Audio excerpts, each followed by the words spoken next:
Здравейте хора, в днешното видео ще отворим няколко фиксита. Както знаете, това е моята стойка.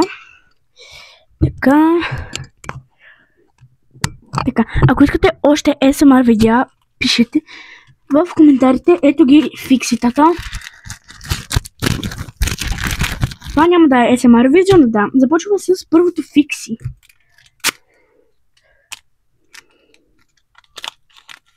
Serious? Това ми се падна преди малко.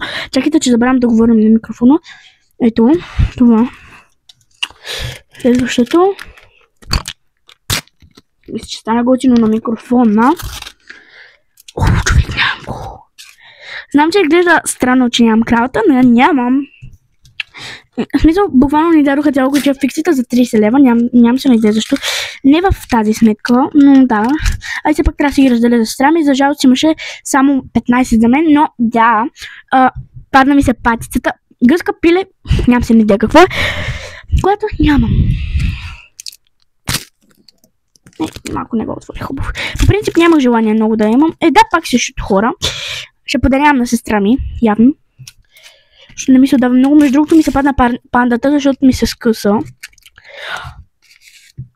Трета панда. Буквално говоря за панда. Диамант. Диамант. Искам да ми се падне диаманта. Между другото направих купчина от буклуци. Исках овца! Между другото ми се падна и селянин, който имам, но да, не го снимах като цяло. Падна ми се селянин, ето това и пандата. Къде ми е фиксито? Защо няма фиксито? Има. И е панда. Между другото не знам защо ми се пада толкова много панда. Преди беше супер ядко, не ми се падаше изобщо. И последното...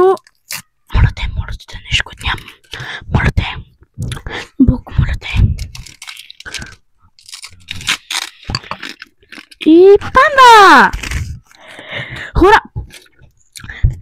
4 панди от един пакет. В смисъл от един път пазаруване. 4 панди. 2 пилета. 2 такива компаса, мисля, че са това. Гати. Добре, обобщаваме. Аз вече казах, да.